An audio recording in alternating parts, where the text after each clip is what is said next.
もすごく暑かったけど、シロちゃんとキラちゃんは一緒に寄り添っているよ。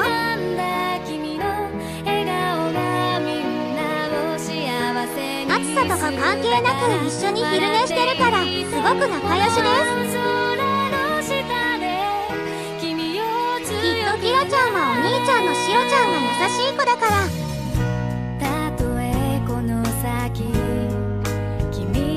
親子みたいに甘えているんだね。そんな姿が可愛い猫ちゃんたちです。